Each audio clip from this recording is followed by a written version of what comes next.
She kicked over my disabled father's bucket on the lake she didn't know we owned. The morning they banned my disabled father from fishing, something in me shifted. I stood there on our Montana ridge, watching the HOA call his wheelchair unsightly, not knowing the lake they claimed to own was actually mine, an 800-acre watershed, older than any bylaw they ever wrote. That was the moment doubt turned to tension, and tension lit the fuse of a fight they never saw coming. If you've ever dealt with an HOA or stood your ground for what's yours, drop a yes in the comments. Then hit subscribe so you don't miss the next story where justice finally catches up. The sunrise over our Montana Lake Ranch always came in soft, like the world was taking its first breath. The light slid across the water in long golden ribbons, catching on the ripples and the thin veil of mist drifting low over the surface. That lake had been in my family for 4 generations, and in the quiet hours of dawn, before anyone else in the valley stirred, it felt like the land itself remembered us. The old dock creaked lightly under the weight of my father's wheelchair, the same familiar wooden groan it had made since I was a boy. Dad sat near the edge, wrapped in his brown canvas jacket, holding his fishing rod the way he always did, steady, peaceful, like the world finally made sense to him again. Since his stroke, mornings had become his sanctuary. The doctor called it routine neurological stimulation. I called it healing. Dad barely spoke these days, but when he held that rod, when his eyes followed the water like it was the only thing left worth watching, it brought a kind of calm I couldn't manufacture for him any other way. I like to think the lake remembered him too. It certainly owed him enough. I was tightening the bolts on a flow sensor near the tree line when I heard the faint rumble of tires on gravel. That alone put me on edge. Nobody came down this path at dawn. The HOA people didn't wake up until they heard their smart coffee machines beep. But the sound grew louder, more deliberate, and then I heard the crunch of footsteps on the dock. 3 sets. Fast. Annoyed. Dad didn't turn. He probably hoped if he ignored them, they'd drift away like morning fog. But I knew better. HOA types don't drift. They invade. "Excuse me!" A sharp voice sliced through the quiet. "What exactly do you think you're doing out here?" I stood up slowly from the grass, wiping lake mud from my hands, but stayed behind the tree line for a moment, just listening. Dad didn't answer her. His jaw tightened, just barely, but enough for me to notice. A small muscle twitched near his right cheek, the side that still worked the best. His hands tightened around the rod. "I said," the woman snapped, heels clacking hard on the planks, "what do you think you're doing? This dock is part of the Serenity Bluff HOA recreation zone. Fishing is prohibited without approval from the board." I stepped closer and finally saw her. Bethany Reed, HOA president. Blonde hair tied too tight, light blue blazer crisp enough to slice through burlap, fake smile sharpened from years of telling people their fences were half an inch too tall. 2 men followed close behind her. Lake patrols, if you could call them that. Really just neighbors who liked the idea of authority without any of the training. Dad tried to speak. "Ma'am, I'm just..." Before he could finish, Bethany kicked the small plastic bucket beside his chair. Hard. The bucket tipped, bounced, then rolled straight off the dock, splashing into the lake with a hollow gulp. "There," she said proudly, dusting off her hands. "One less eyesore spoiling the view for residents. This is private water. You can't just set up here with your equipment." Dad flinched at the splash, his right hand trembling slightly on the reel. I felt something in my chest twist. Anger, cold and heavy. "Unsightly medical devices," Bethany continued, pointing at the wheelchair. "This is not an appropriate location, and that rod violates Section 12C of the HOA's recreational water standards. Fishing is strictly forbidden." One of the patrols stepped forward like he expected Dad to argue. Dad didn't. He just stared at the water, breathing slowly through his nose, the way he did when he was trying not to lose control of the few muscles the stroke hadn't stolen. I stepped out from the trees. The wood under my boots made a deep, hollow thud. All three of them jerked their heads toward me. The morning sun hit their faces, and for a brief moment, nobody said anything. Dust drifted off my flannel shirt as I walked closer. My hands were still dirty from adjusting the sensor. Bethany's eyes narrowed as she looked me over. She always hated seeing me. Always hated the reminder that not everyone here lived in a matching beige house with manicured lawns. That some of us belonged to the land instead of paying fees to pretend we did. "Oh," she said with a thin, mocking laugh. "Of course, the son, Remington Cole." The way she said my name made it sound like a bad stain she couldn't scrub out. "You're trespassing too, you know." Trespassing. On my own lake. I didn't answer her yet. I went to my father first, crouching beside his chair and placing my hand over his trembling one. His fingers steadied, his breathing eased. Only then did I turn to Bethany. "Why?" I asked quietly. "Do you think you own this lake?" She blinked, stunned for the first time all morning. But before she could answer, the wind shifted, carrying the smell of morning dew and pine across the dock. The lake glimmered behind her, a reminder, cold and real. She had no idea that everything around her, everything she thought she commanded, rested on land my family had protected for more than a century. No idea the ground she was standing on wasn't hers to claim. No idea what she'd just started. Bethany Reed recovered from her moment of shock faster than I expected. Her lips curled back into that practiced HOA smirk, the one she probably rehearsed in bathroom mirrors before board meetings. She snapped her fingers at one of the patrol officers, who fumbled with a leather folder tucked under his arm. Papers rustled. The dock groaned under their shifting weight, the morning mist still clinging to the water like a thin veil. "Here," she said, thrusting a stack of documents toward me. "A formal violation notice. You and your father," she hesitated just long enough to make the pause cruel, "are in breach of the Serenity Bluff Recreational Water Standards, Section 12C, subsection F."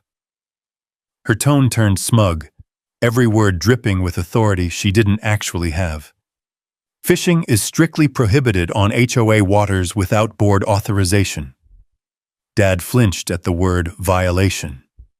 He'd spent his whole life teaching me to respect rules, real rules, fair rules, and I could see how deeply it hurt him to be treated like a criminal for sitting quietly on a dock. His voice rasped as he tried to speak. "Ma'am, please.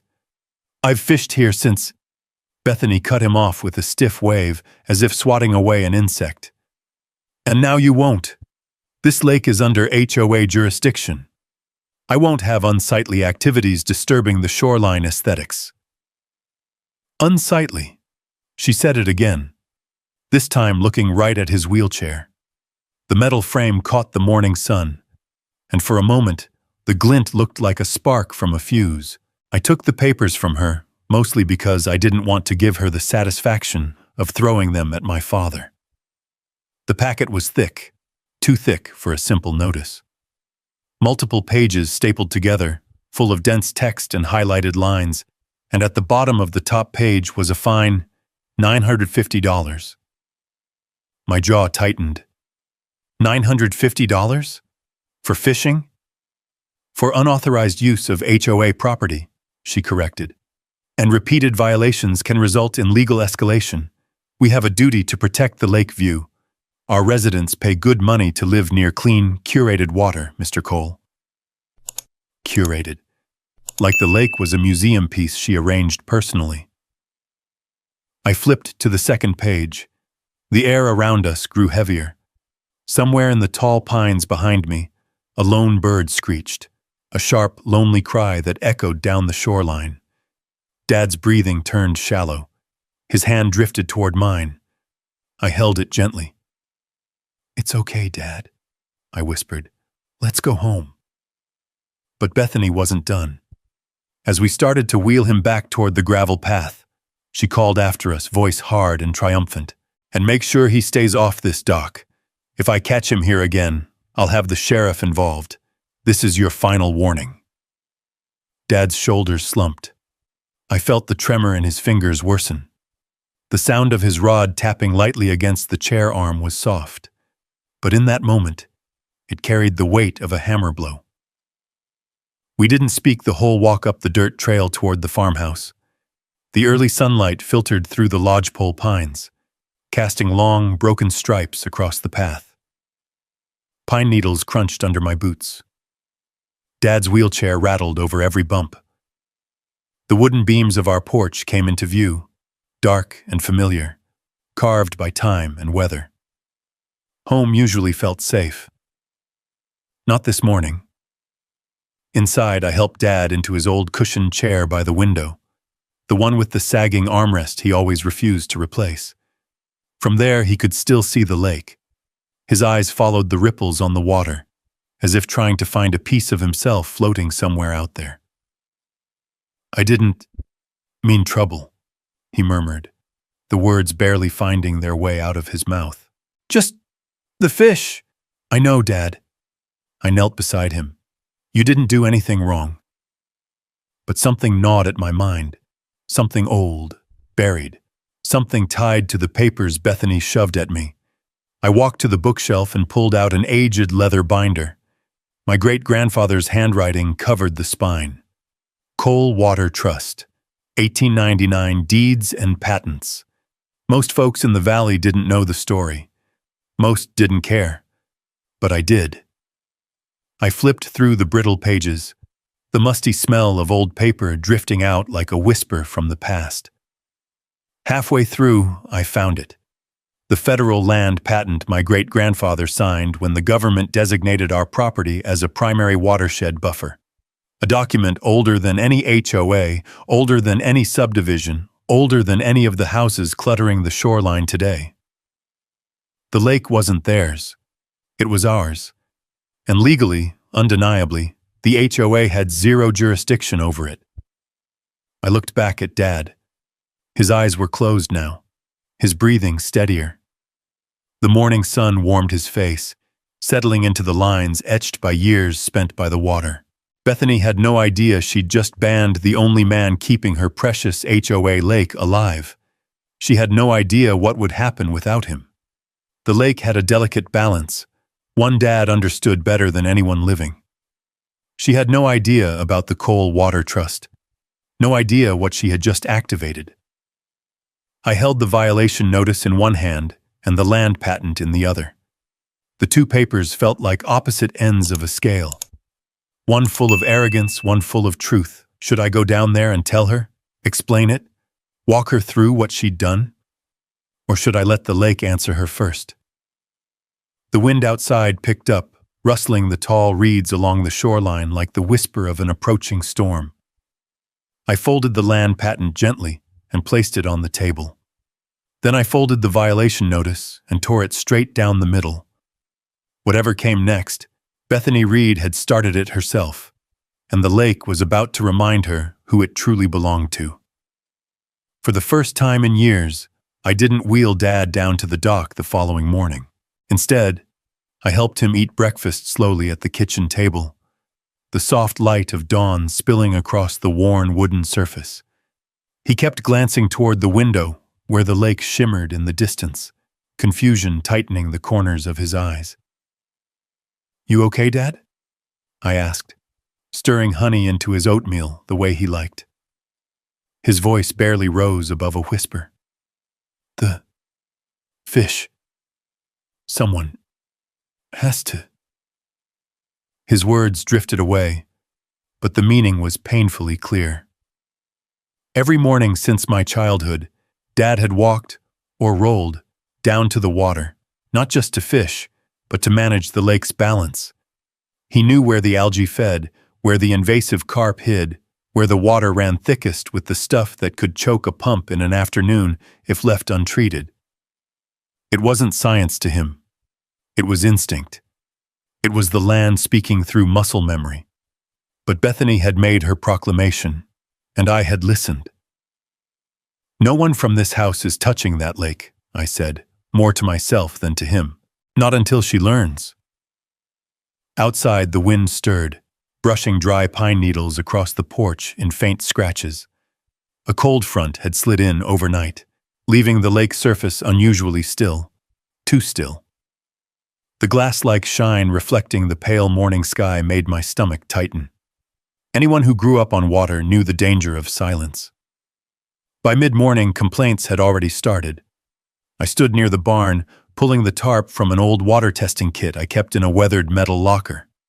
My phone buzzed in my pocket. Texts from neighbors who lived further down the shoreline. People who had never bothered to learn my name until they needed something. "Hey, Remy, your old man still fishing? Something's wrong with the water. Pool jets are slowing down. Weird smell too. Pressure's low in the showers.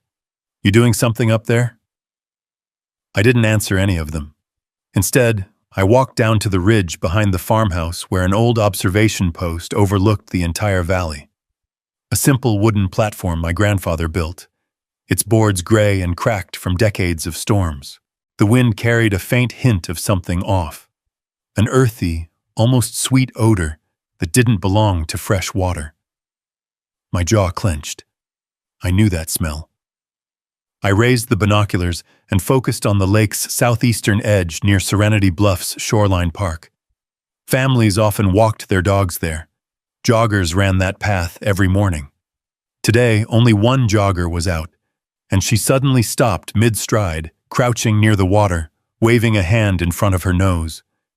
The water near the bank was darker than it had been at sunrise. Dense, thickened.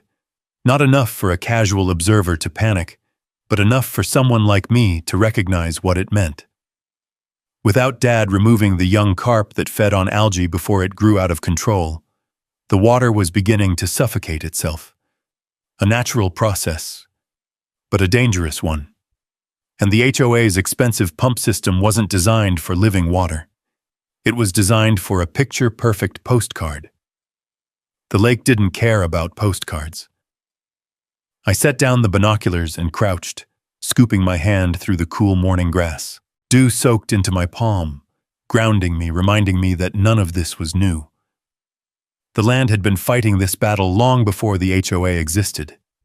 By noon, the HOA group chat, which I wasn't supposed to have access to, but absolutely did, was melting down. Karen M. "Does anyone smell something weird near the lake?" Mike R. "My pool is cloudy. Is the filtration down?" Nancy P. "HOA promised clean water 24/7. What's happening?" Bethany R. "Routine calibration. Nothing to panic about. Trust the board." Routine calibration. Bethany's favorite phrase whenever something cracked under her leadership. I shook my head. The water testing kit felt heavy in my hand as I walked toward the property's edge where the creek fed into the main lake basin. I dipped a small vial into the running water and watched as it tinted faintly greenish-brown, the first real indicator. Viscosity increase, organic bloom, algae chain reaction. Left unchecked, it would thicken like syrup. I recorded the reading and placed the vial in a metal case lined with foam. The wind picked up again, blowing loose strands of hair across my forehead. Somewhere down the road, a car door slammed, followed by raised voices.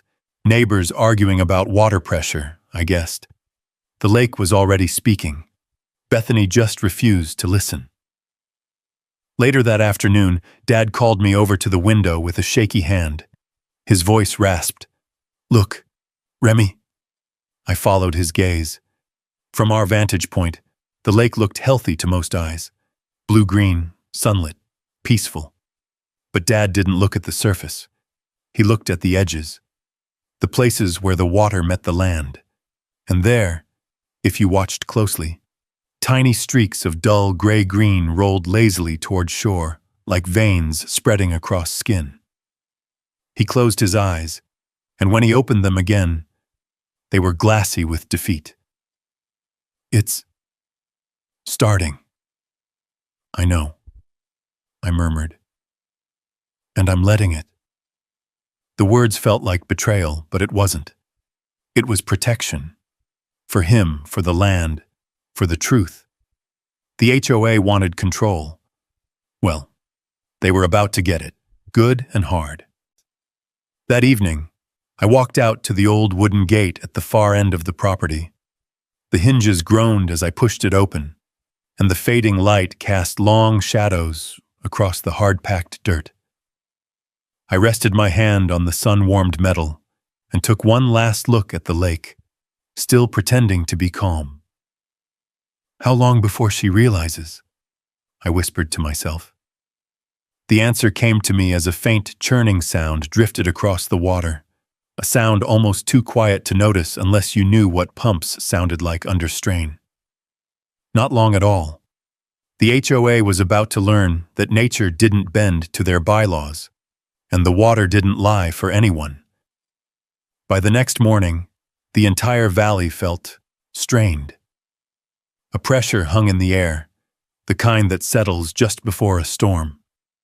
Clouds rolled low over the mountain ridge, bruised purple at the edges, muting the sunlight that usually sparkled off the lake. Even the birds were quiet. They knew something was wrong before the humans did. Dad sat by the window again, his eyes locked on the lake the way a doctor watches a heartbeat monitor. Every shift in the water's color, every sluggish ripple, every dark streak floating near shore made his fingers twitch. That lake was his life's work. Seeing it choke itself felt like watching a slow disaster through glass. Around 8 a.m., the hum started. A faint vibration in the air, distant at first, then rising, like a giant metal insect warming up. I walked out to the porch and listened. The sound came from the far shoreline where the HOA pump station stood, a long, boxy building painted forest green and surrounded by decorative boulders, as if that could hide the fact that it was a massive industrial machine jammed into a place it didn't belong. The pitch was wrong, too high, too tight. The pumps were straining. I took the binoculars from their hook beside the door and focused across the lake. 2 HOA contractors stood near the pump house, waving their arms in frustrated gestures. One of them was tall, wearing a reflective vest that glowed even in the dim morning light. Jake Mercer, the HOA's favorite contractor and Bethany's hand-picked water expert, which meant he'd once installed a backyard pool and never let anyone forget it. He was punching numbers into a control panel, his face twisted with irritation. I muttered under my breath, "Oh no! Don't you dare boost that pressure." Dad wheeled himself onto the porch, his breath shallow. The wind carried that same sweet, rotting scent from the lake, stronger now, and his eyes watered. "The pumps. Remy." "I know," I murmured. "She's pushing them too hard." My phone buzzed again. The HOA chat was blowing up. Mike R. Pressure low, low, low, Nancy. P. Pool jets barely moving, so Karen M. Can someone please explain why the lake smells like compost? Bethany R. Minor intake blockage. We are adjusting the pumps. Continue your day. Adjusting. Right. What she meant was, I have no clue what's going on, so I'm telling Jake to crank everything to maximum and pray nothing breaks. I jogged down to the fence line separating our upper property from the main access road. Dust puffed beneath my boots with every step. The chain-link fence rattled when a gust of wind hit, metal clinking softly like a warning bell. I leaned against the post and raised the binoculars again. Jake typed something into the control panel. The pump house lights flickered. The hum deepened into a grinding roar. My heartbeat matched the rhythm of that machine struggling under a load it wasn't designed to handle. I boosted the pressure to 95, I heard Jake shout, his voice faint through the wind. That should... I didn't catch the rest, but I didn't need to. Boosting the pressure on a choking system is like stepping harder on the gas when your engine is flooded. You don't fix anything. You just kill it faster. I cupped my hands around my mouth. "Jake, turn it down, you're forcing it." He didn't hear me, or pretended not to. Behind him, Bethany strutted toward the pump house in a powder blue jacket, the same one she wore when she wanted to look in charge. Her hair whipped around her face as she barked orders, pointing sharply at the lake like it had personally offended her. Even from a distance, I could see the panic hidden beneath her irritation. The water near the intake pipes looked worse, sluggish, thick, dull. Nature was sending her warnings in plain view, but she wasn't the type to listen. She only recognized power when she thought she had it. I sighed and pulled my phone from my pocket. I opened the folder labeled Coal Water Trust, Legal Docs, and scrolled through the scanned patents, deeds, and hydrological maps. I wasn't ready to use them yet, but the time was coming. Fast. A deep, metallic thump cut through the air. Then another and another. Dad's voice floated from the porch. "Remy, I know, Dad." The pump was cavitating, trying to pull water through a clogged intake, sucking pockets of air and slime, destroying itself second by second. I ran along the fence until I reached the road. The dust rose around my boots as I approached the shoreline. By the time I reached the path leading to the pump station, 2 homeowners were already arguing loudly. "This is ridiculous," one shouted. "My shower blasted mud this morning." "Why is the water brown?" the other yelled. I stepped past them, heading straight for the pump house. "Hey," one of them called after me. "Are you with the HOA?" "No," I said. "I'm with the lake." The closer I got, the hotter the air felt. Pumps under strain release heat, an invisible warning sign. The concrete pad vibrated beneath my boots. Jake stood in front of the control screen, tapping frantically. Bethany spun toward me, her face flushing red. "Oh, of course, the troublemaker. Come to sabotage us again?" "Turn it down," I said firmly. "You're choking the system." Jake scoffed. "I've installed pools for homes bigger than your ranch. I think I can handle a simple filtration unit." "This isn't a pool," I snapped. "And that's not a filtration unit. That machine is pulling in a biological slurry because you shut down the natural maintenance." Bethany threw up her hands. "We don't have slurry, we have a lake." "You did," I said. "Now you have sludge." Jake ignored me and escalated the pressure to 110. The pump screamed, literally screamed, metal grinding against metal. The building shook. "Stop!" I yelled, but it was too late. A sound ripped through the valley like a cannon blast muffled underwater. Deep, violent, final. Boom! The entire pump house jolted. A plume of smoke burst from a vent in a thick, oily cloud. Lights flickered across the shoreline park. Homeowners screamed. Birds shot out of trees in frantic bursts. The HOA's $1 million pump station had just blown an internal seal. The valley fell into an eerie silence. Only the water moved, slow, thick, patient. Bethany stared at the smoking roof, jaw slack, face draining of color. Jake whispered, voice trembling, "That's bad, isn't it?" I exhaled, the wind cooling the sweat on my neck. "What will the HOA accuse me of when their water stops?" I murmured. Because it would stop, and soon. The lake had warned them. They chose not to listen. Now it would speak louder. By sunrise, the valley no longer smelled like cool mountain air. It smelled like the inside of a rotten watermelon left out in the sun. Sour, thick, and unmistakably wrong. Even the breeze coming down from the ridge couldn't mask it. The lake, once clean enough to reflect the clouds like a polished mirror, looked bruised. Patches of dull green scum swirled around the shorelines. Dogs refused to drink from it. Birds circled overhead, confused and restless. And the water had stopped. Not slowed. Stopped. Dead still. Inside the farmhouse, I was helping Dad with his morning routine when the first truck door slammed outside. Then another. Then voices, angry ones, carried up the gravel driveway. Dad's eyebrows pulled together, his mouth tightening on the left side. He looked toward the window. "Stay here," I told him softly, placing a hand on his shoulder. "I'll handle it." His eyes said he already knew what was coming. When I stepped out onto the porch, the sound hit me like a wall. Shouts, demands, gravel crunching under boots. I walked to the front gate.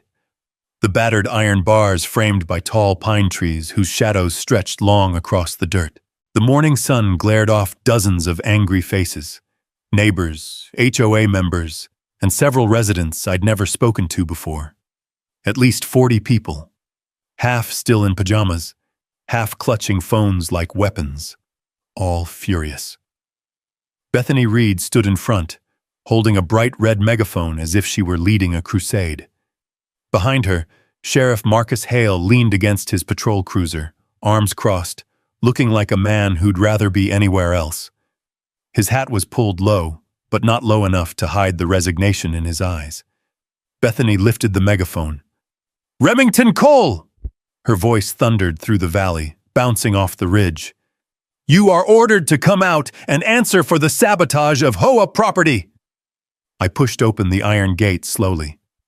Dust swirled around my boots as I stepped into full view. The crowd surged forward but stopped short at the sound of Sheriff Hale clearing his throat. "That's close enough," he muttered.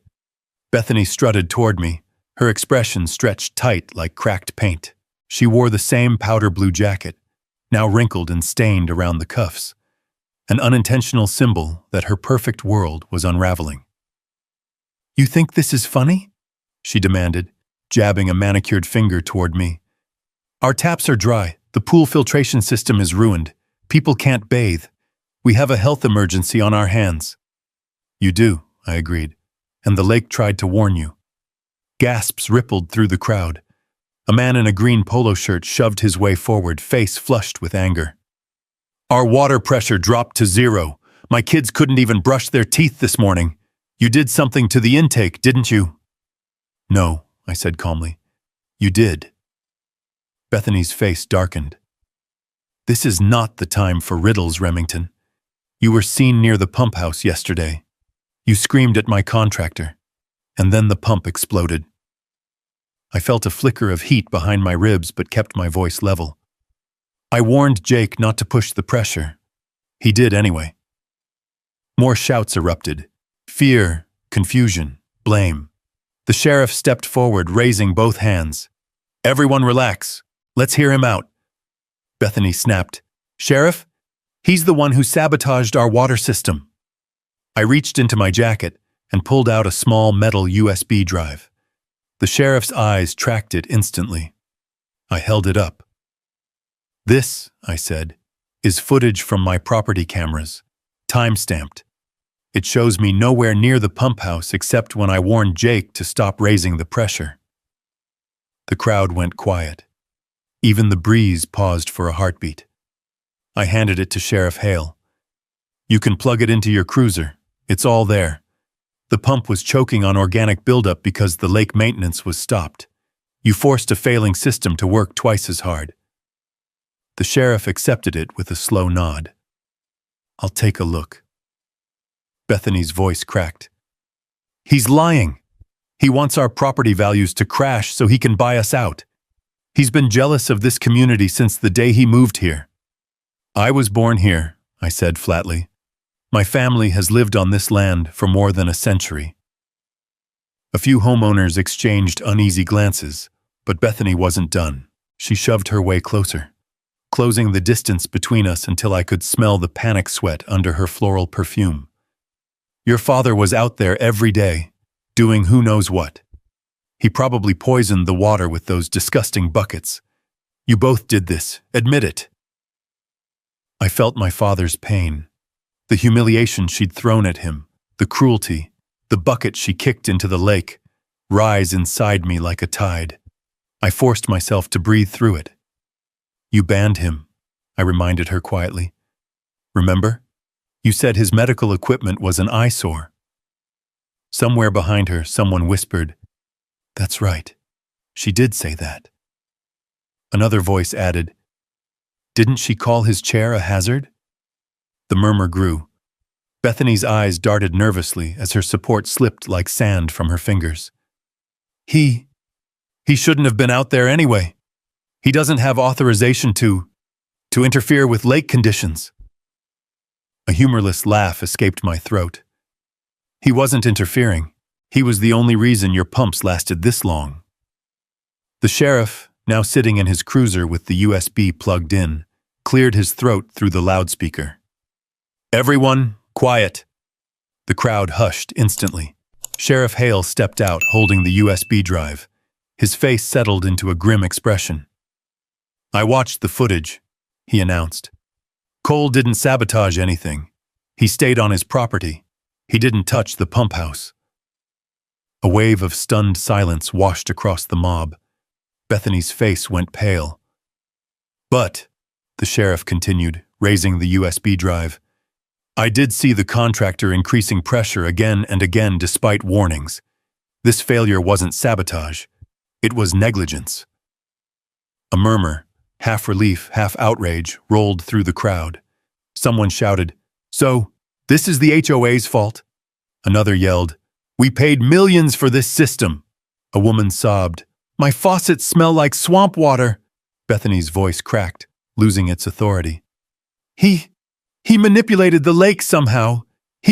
I cut her off gently but firmly. "No, Bethany, the lake is responding to you, and nature doesn't give second chances." The wind picked up again, carrying the heavy rot-sweet odor across the road. The entire crowd winced. I stepped back toward my gate, placing my hand on it. "Would you like to know what happens next?" I asked. The crowd stilled, because the truth was simple. They had broken their own water system. They had killed the balance, and now, with no pumps and no maintenance, the lake would only get worse.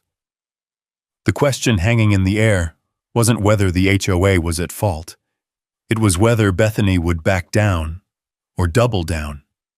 And knowing her, she was about to choose the worst option possible. The crowd was still buzzing with anger, fear, and the stale scent of lake rot drifting up the slope. Parents held their kids close. Neighbors muttered under their breath. And Sheriff Hale rubbed the bridge of his nose like he was calculating the number of ways this could get worse. But Bethany Reed, powder blue blazer wrinkled, makeup streaked from sweat, stood shaking with something far more volatile than panic, humiliation. Her eyes darted wildly from me to the sheriff to the lake, her chest rising and falling like she couldn't catch her breath. She opened her mouth, but nothing came out at first. Then the fury took over. "No," she hissed. "No, this is not on us. This is his fault." The man in the green polo shouted back, "Sheriff literally just said he didn't do anything." Another woman chimed in, "Bethany, you told us the water was fine. You said it was a calibration." But Bethany had crossed the threshold where facts and sense had any influence.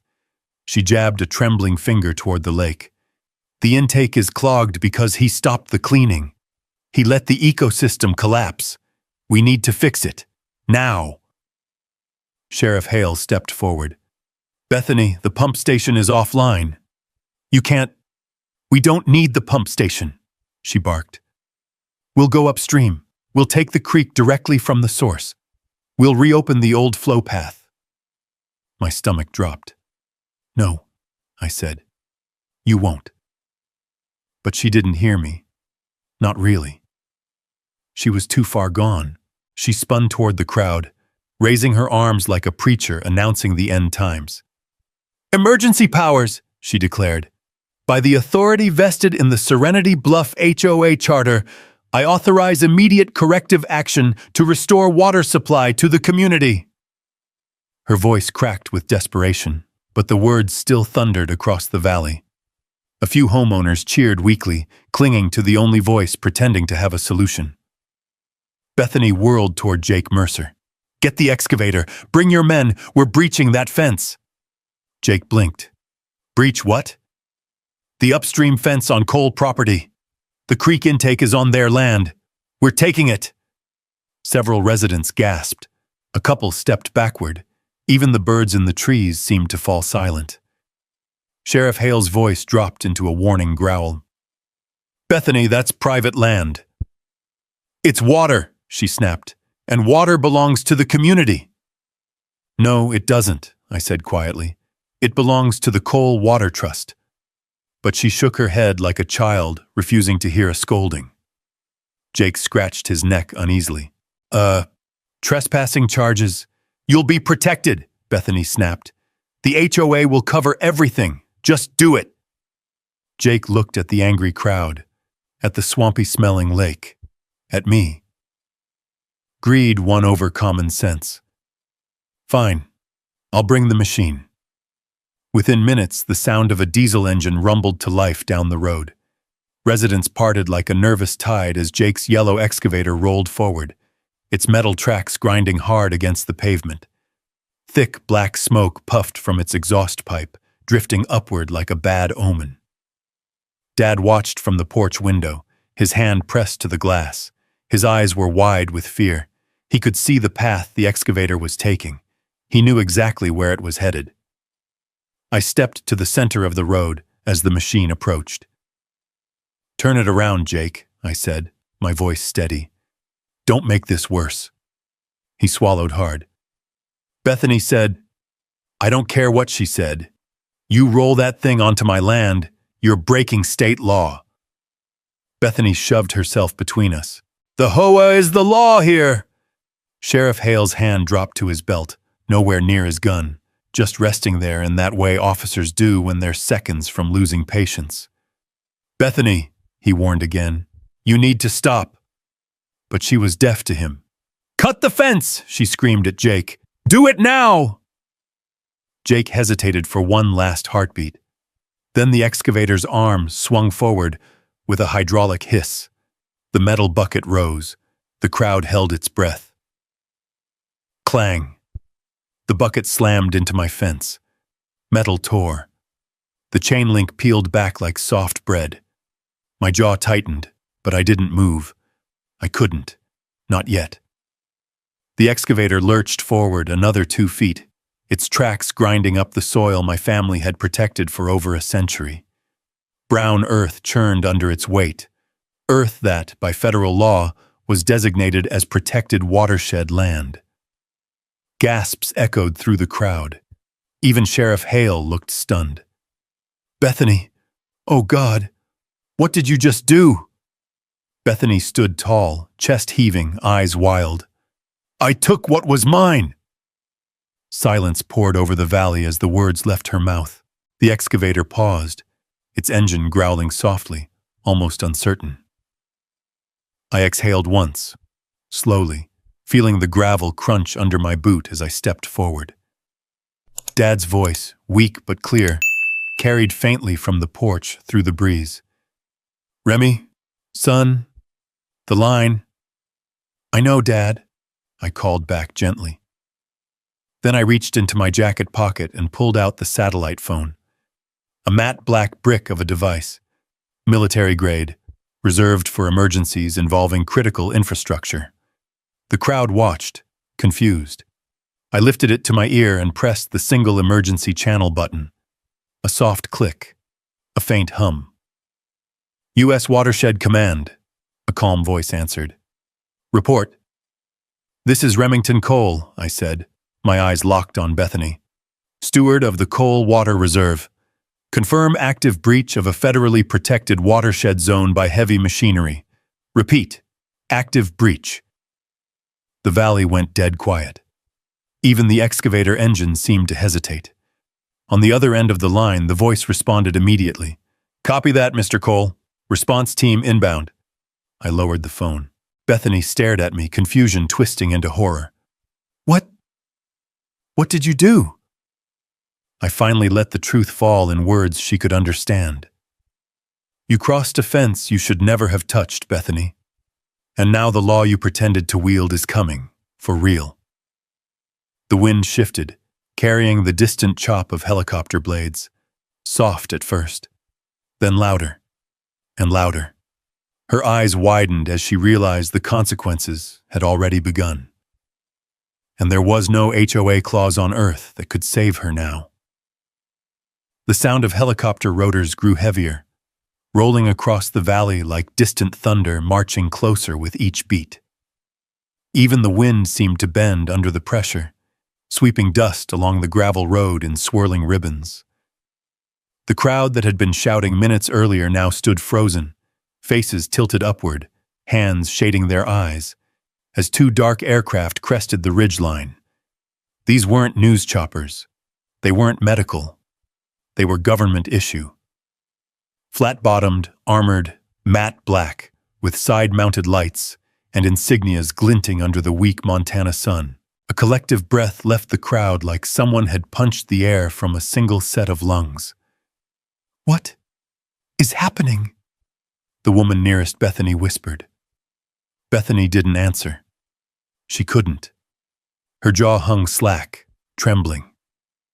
The excavator's engine sputtered as the operator panicked and threw it into neutral. The big machine jerked backward awkwardly, half hanging through the ripped fence and gouged earth. It looked like a yellow beast caught halfway through a crime scene, too late to retreat, too guilty to move forward. The first helicopter hovered just above the treetops, the force of its downdraft flattening grass and sending loose dust whipping against people's legs. A few homeowners stumbled backward, shielding their faces from the grit. Then came the second sound. Engines, multiple, growing steadily louder from the main road. Bethany spun toward it, her hair whipping wildly. No, this can't."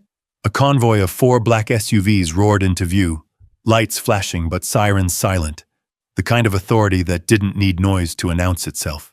They sped down the HOA boulevard, hardly slowing for the speed bumps. Gravel spit from their tires as they skidded to a coordinated stop near the broken fence. Doors flew open. Agents poured out. Department of the Interior, U.S. Watershed Enforcement, and Army Corps' critical infrastructure personnel, each wearing tactical windbreakers with bold letters across their backs. They moved with quiet precision, scanning the area, assessing the damage, knowing exactly why they were here. The crowd stumbled backward like a receding tide. Sheriff Marcus Hale adjusted his belt and immediately stepped aside. "I'm, standing down," he muttered, hands raised slightly to show he wasn't part of this. The lead SUV's door opened last. Out stepped a tall man, gray hair chopped short, posture stiff from years of field work. His eyes were sharp and assessing, his step steady as he walked across the dirt toward me. Dust swirled around his boots, kicked up by helicopter wind overhead. He stopped 3 feet from me. Then, to Bethany's utter bewilderment, he snapped a crisp, military-grade salute. "Commander Cole," he said loudly enough for the entire crowd to hear, "we received your Alpha 9 distress code. Status of the breach?" The valley went silent. So silent, I swear I heard the lake itself stop moving. I returned the salute with a calmness I didn't entirely feel. "Active breach of a Class 1 watershed protection zone," I said. "Unauthorized excavation on restricted land. Potential contamination threat to the regional aquifer." Bethany staggered backward like she'd been slapped. Commander?" she stuttered. "He's a rancher, a gardener. He fixes tractors. He can't—" Her words dissolved as the director finally turned his attention toward her. His gaze had the weight of stone behind it. Cold, patient, immovable. "Ma'am," he said evenly, "the man you just trespassed against is the legally appointed steward of the Cole Water Reserve, the oldest federally recognized watershed in this county. And you just ordered heavy machinery onto protected land." Her mouth opened and closed without a sound. The crowd stared at me with eyes full of shock, confusion, and something else. Regret. Like pieces of a puzzle were suddenly falling into place. The sensors on my property. The warnings. The water readings. The land deeds. Everything they'd ignored because it didn't fit the perfect image in their HOA handbook. The director strode past me, gesturing for his agents to spread out. Two inspected the broken fence, taking photos.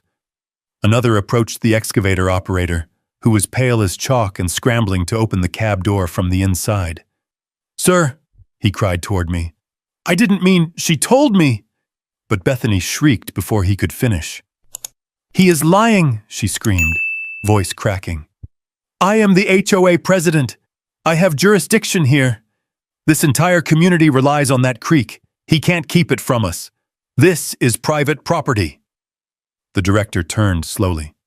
"Ma'am," he said again, his voice colder now, "you are standing on federal land managed by the Coal Trust, and you just ordered an unlawful excavation on it. That is not private property. It is protected infrastructure." Her face drained of color. But we needed water," she whispered. "The pumps failed." "Yes," I said softly, "because you fired the one man who was keeping your lake alive. And then you tried to take what wasn't yours." Her eyes flicked desperately from me to the excavator to the agents. "This is wrong. He set me up. He tricked me." "No," the director interrupted. "You violated the Federal Water Protection Act. And the moment you cut that fence, you crossed from HOA nonsense into federal jurisdiction." Two agents approached Bethany. She stepped back. No, wait. You can't arrest me. I'm the president. Ma'am," one agent said gently. "Turn around." The breeze carried the muted metallic click of cuffs as they snapped around her wrists. Homeowners gasped. Some watched with hands over their mouths. Others turned away, unable to face the spectacle. But I watched. Not out of revenge. Out of understanding. Because sometimes justice doesn't roar. Sometimes it arrives quietly, on rotor blades and federal plates, to set things right. As Bethany was escorted toward the SUV, she whipped her head toward me. "You ruined everything," she screamed. "Everything!" "No," I said, meeting her gaze evenly. "You did." The agents shut the SUV door. Her voice vanished behind heavy metal. Silence settled over the crowd again. The kind of silence that comes only after the truth has finally landed. But the job wasn't over, not even close. The lake was still dying, and water, like justice, demanded balance. The director turned back to me. "What are your orders, Commander?" I looked toward the swollen, darkened lake, the broken pump house, and the crowd of desperate residents. "We restore the truth," I said, "and then we restore the water." For a long moment, no one spoke. The only sound was the distant churning of helicopter rotors lifting back toward the ridge, leaving a storm of dust swirling around the broken fence line. The SUVs remained, engines idling in low rumbles as federal agents spread out across the shoreline with clipboards, testing kits and equipment. It looked like the aftermath of a battlefield, and in a way, it was. The crowd stepped closer in hesitant clusters, heads lowered, shoulders hunched. The anger that had carried them up my driveway wasn't gone. It had shifted. The target wasn't me anymore. It wasn't even the water. It was the realization that everything they thought they controlled had slipped through their fingers like wet silt. I stepped forward so all of them could hear me. "Before we even talk about fixing this, you need to understand what happened. Not the story you were fed. What's actually true." The man in the green polo shirt, the same one who'd yelled at me earlier, looked exhausted now. He rubbed his temples. "Fine," he said. "Just tell us." The wind shifted, blowing the lake's rotting algae smell directly over the crowd. Some covered their noses, others gagged quietly, but all of them listened as I pointed toward the shoreline. "Look at the water," I said. "It's not just dirty, it's biologically unstable." A woman hugged her frightened daughter closer. The HOA said, the system could handle anything. I shook my head slowly. Your system could handle clear water, chemical-treated water, even mildly contaminated water. I turned toward the pump station, its walls still stained with smoke. But organic slime? It was never designed for that. A murmur rolled through the crowd. Sheriff Hale stepped closer. You're saying the pump wasn't built for whatever this is? No, I said. But my father was. I saw several heads turn toward Dad, who watched from the porch, frail, quiet, but more present than he had been in weeks. The sunlight caught the silver at his temples, and for a moment he looked like part of the land itself, weathered, rooted, and old as the timber line. I spoke louder. 20 years ago, the HOA diverted part of my family's creek to create that artificial lake. They never studied the ecosystem, never asked questions about what it needed to stay balanced. A plump man near the front frowned. But it looked clean, for years, crystal clear. That wasn't the HOA, I said. That was my dad. The crowd went silent. I pointed to the water, now coated in a pale green film, drifting in clusters like sickness spreading across skin. There are invasive carp in this region, ugly fish, bottom feeders, but they eat the algae that becomes that slime. I pointed to the scum again. And that slime is what kills your pumps. Faces paled. You're telling us, someone whispered, he was removing them? Every day? I nodded.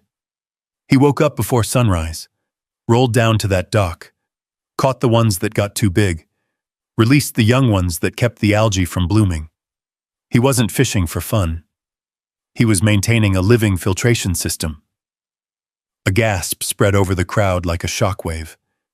The man in the green polo swallowed hard. For how long? 2 decades, I said. Free of charge. Never asked for a dime. Never asked for thanks. The woman beside him whispered, "Oh, my Lord." I let the realization soak in. The breeze carried the stench of the lake through their shame. Then I took a step closer. And what did Bethany do when she saw him? When the man who kept your water clean, your pumps alive, your property values high, showed up to do the work no one else could? A few homeowners lowered their heads. She kicked his bucket into the lake, I said. Called him trash. Called his wheelchair unsightly. Then she banned the only expert you had. The crowd recoiled as if the truth itself had slapped them. Dad shifted slightly in his chair, eyes focused on the water. I could see tears glistening, not of weakness, but of memory. He never wanted recognition. But being humiliated for a service he gave silently for years, that cut deep. A woman in a pink cardigan wiped her eyes. I didn't know. No one did, I replied, because he never complained. He just kept caring for the lake while the HOA pretended they were in control. A homeowner in a baseball cap spoke up. But then, when Bethany banned him, I nodded. The algae exploded. The carp overpopulated in all the wrong ways. The slime doubled every 6 hours, and your pumps, already overdue for maintenance, were pushed into overdrive by Jake. Jake stood off to the side, pale and sweating. He looked down at his boots. I continued. You forced a dying pump to drink sludge through a straw, and when it screamed, you hit it harder. The man in the green polo groaned. We did this. Bethany did, someone else countered. No, another woman said softly. We let her. Silence again. Not heavy, not angry, just heavy with understanding. One man stepped forward, lightly trembling. So, without the pumps, without your dad, without anything, what do we do? How do we fix this? The entire group turned toward me like the weight of the valley now rested on my shoulders. And for the first time they were ready to listen. Not to an enemy, not to a nuisance, not to a man they'd assumed was beneath them, but to the steward of the land they'd taken for granted. We fix it, I said, the way it was meant to work, with nature, with patience, and with the truth. I pointed toward the ridge that led to the old creek line. But first, I added quietly, we need to give the lake a heartbeat again. A spark of hope flickered through the crowd, yet one more question remained on their faces. Without pumps, how? I let the suspense settle for just a moment before answering. We opened the old bypass, I said.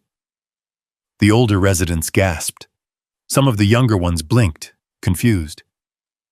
The one the HOA capped off? A homeowner asked. I nodded. The 1930s gravity-fed system.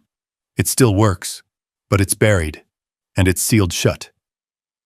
Can we open it? Someone shouted. Yes, I said, but not today. What do you mean? Asked another voice. I met their eyes, letting the next truth land. Because tomorrow morning we dig up the valve, and when we open it, I pointed at the lake, your water returns. But first, they had to face something even harder. The pumps are gone, I said. Your chemical blue lake is gone. From now on, you live with the truth of the water, not the decoration. Some swallowed. Others nodded slowly. And for the first time in weeks, the crowd wasn't angry. They were ready to rebuild. But the legal fallout? That storm was only beginning. The crowd lingered at my gate long after the shame settled in, as if waiting for someone to give them permission to breathe again. Only when the federal SUVs pulled away and the rotors faded into the blue Montana sky did folks start drifting back toward their cars. Quiet, exhausted, humbled. Bethany was already gone, escorted into the back of a black SUV with the same expression a gambler wears when the final card turns against her.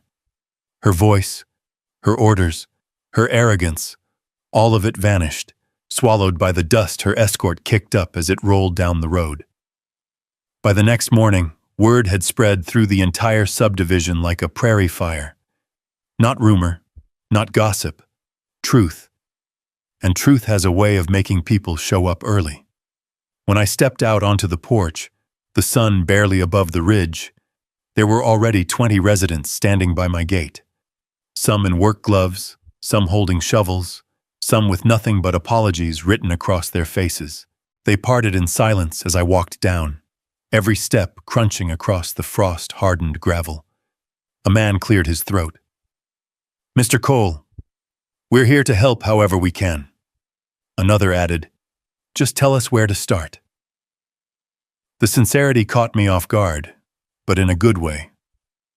Folks who had been calling me a nuisance 2 days ago now stood ready with tools in hand, willing to dig through dirt they'd never bothered to understand. Maybe necessity humbled them, maybe guilt, maybe both. Follow me, I said. We're going to uncover the old bypass. The walk to the valve pit took us across a slope of tall, golden grass that rustled like waves in the morning breeze. Frost still clung to the tips, sparkling against the first sweep of sunlight. The lake glimmered in the distance. Not blue, not pretty, not photogenic, just ill. And honest. Sick water doesn't pretend. We reached a patch of ornamental bark a few feet from the old creek trail, 3 feet high, perfectly shaped, and completely unnatural. It had Bethany's aesthetic written all over it. This is where she buried it, I said. Marcus arrived moments later, his sheriff's truck crunching up behind the group. He stepped out, hat low, hands tucked in his belt, his expression a mix of regret and quiet resolve. Morning, Remy, he said. I got the county to authorize the excavation. You're clear to proceed. Appreciate it, Sheriff. He nodded, stepping aside to let the volunteers get to work. Shovels plunged into bark and soil. Metal scraped stone. Dirt thudded against tarps. Every sound echoed like a heartbeat returning to a long-dead system. As layers peeled away, I spotted the first sign of old infrastructure. a thin line of rusted iron, barely visible through the dirt. "There," I said. Hands slowed. Shovels paused. Folks leaned in as I crouched beside the metal. I brushed away the dirt with my palm. The cold bit into my skin, but the familiar shape beneath made me smile.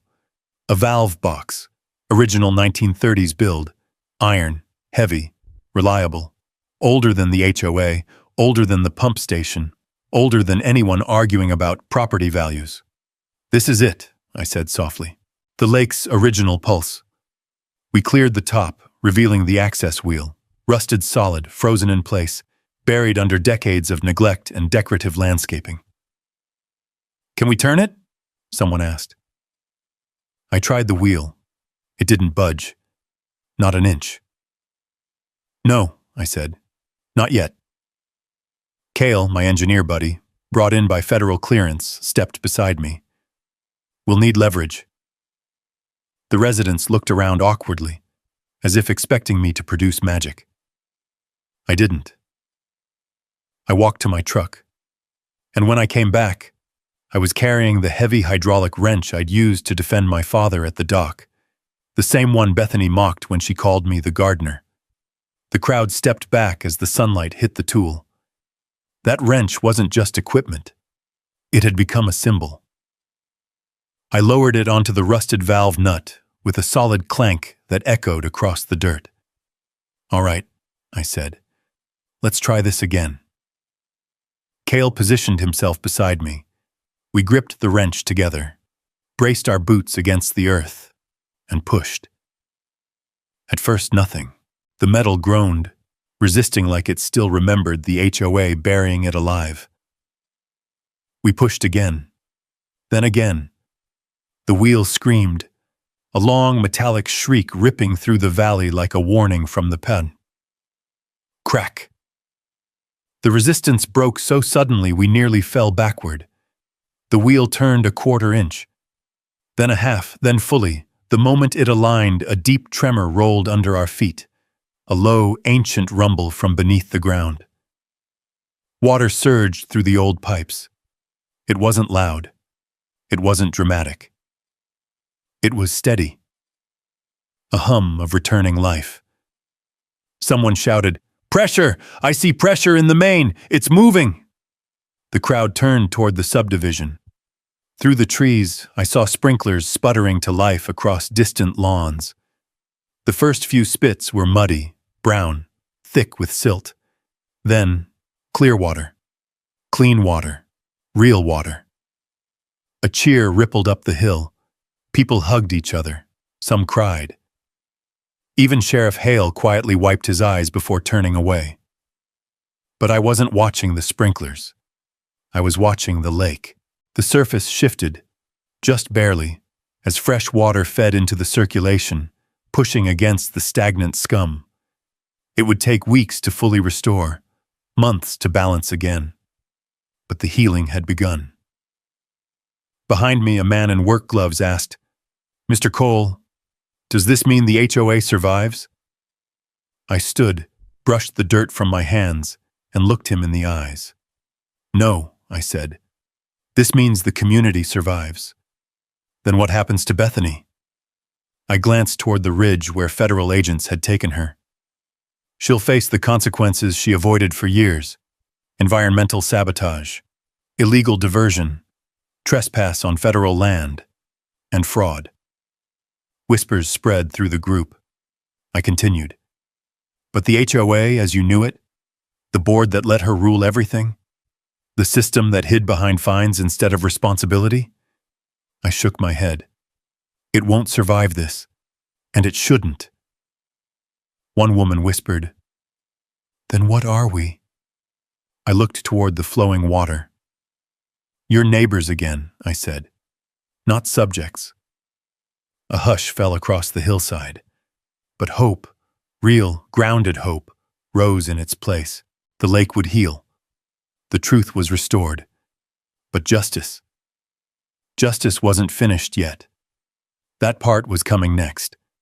By the time the bypass valve had stabilized the community's water, Word of Bethany Reed's arrest had spread through Serenity Falls faster than any HOA memo she'd ever blasted out at 5 a.m. The next morning, as mist drifted off the lake and the sun lit the valley gold, folks gathered quietly along the shoreline, watching the water breathe again. The lake still carried the murky bruise of what it had endured, but new ripples lapped against the dock, gentle and real. I stood there with a clipboard tucked under my arm, reviewing the water quality readings provided by the federal team. Behind me, the thump of boots on wooden planks made me turn. 2 Army Corps engineers nodded my way. "Flow's stabilizing," one said. "Lower levels are circulating again. You gave this valley a fighting chance." I didn't answer right away. I was watching the far side of the lake, where Bethany's mansion sat like a stone crown on the hill. Its immaculate lawn was browning at the edges, the flower beds drooping without their illegal water feed. Beautiful things built on vanity always wilt first. "You sticking around for the hearing?" the younger engineer asked. "I'll be there," I replied. "Dad, too." As if summoned by name, I heard the slow creak of wheels behind me. My father rolled onto the dock, wrapped in his old flannel jacket. His hands were still unsteady, but his eyes, the sharp lake blue eyes that missed nothing, were alive. "Morning," he said, nodding toward the engineers, then at the water. "Looks better?" "It's getting there," I said. He looked at the surface, the thin layer of slime still drifting in patches, and nodded slowly, as if greeting an old friend. "She'll come back," he said. "Water always does, if you let it." The shoreline filled with more residents, folks with hands stuffed in pockets, kids with fishing poles leaning against their parents' legs, people who had yelled at me the week before now walking quieter, softer. "Remy?" a familiar voice called. Dave, the polo shirt neighbor who once demanded my arrest, approached with a hesitant half-smile. He offered a handshake that trembled just a bit. "I, wanted to say sorry again. Properly this time." "You already apologized," I said. "Yeah, but this place." He gestured at the lake. "I didn't understand what it took to keep it alive. We owe you and your dad more than we can say." Dad wheeled closer, waving off the sentiment. "Just respect the balance," he said. "That's all nature asks." A small group approached us carrying copies of a thick document, the HOA dissolution petition. Residents had already signed most of the lines. A few blank spaces remained. A woman with tired eyes held out a pen. "We're disbanding the board, all of it." I nodded. "Good. And we want to authorize the Sterling Water Trust as the oversight for lake access," she continued, "with community participation, real participation." I took the pen and signed, slow, deliberate strokes, not out of pride, out of necessity. The lake deserved better than another Bethany. From down the road came the rumble of county vehicles. Black SUVs followed behind, heading toward the courthouse dressed in fall banners for the upcoming hearing. Bethany wouldn't be inside any of them. She was already in federal holding. But her case would be the talk of every porch in the valley for years. Environmental sabotage, illegal diversion of a federal water source, fraud, coercion, and the sweet, perfect irony, banning the only man who had kept her empire functioning. The kind of charges that don't disappear under expensive suits. Marcus Hale parked his cruiser beside me, stepping out with a deep sigh. "You coming?" he asked. "Yeah," I said. "Let me grab Dad." Before we left, I looked over the lake one more time. The sunlight had pushed deeper into the water, revealing streaks of green and brown, but also flashes of silver where fish darted below. Life, returning. We drove into town in my old pickup, Dad riding shotgun, window down, his hand resting on the open air like he could feel the current of the valley itself. At the courthouse, residents gathered, forming a path for us as we walked in. Someone murmured, "That's him, The one who fixed the water. Dad chuckled softly. Inside, the hearing room was packed. The federal director testified first, explaining the breach of the watershed, the seizure of land, the pump sabotage. Then came the auditors, detailing Bethany's financial trail, loans, missing funds, misused dues. But the room didn't truly shift until the judge called Mr. Henry Cole. Dad's wheels squeaked softly as he rolled forward. He adjusted his glasses, looked at the judge, then at the crowd. "For 20 years, he began, voice gravelly but steady, "I removed invasive carp from that lake at dawn, not because anyone asked, but because the water needed it." Silence spread through the room, heavy, reverent. "I didn't do it for applause," he continued. "I did it because water remembers. It remembers how you treat it, and it tells the truth eventually." He paused, swallowing. "When I was banned, the lake spoke."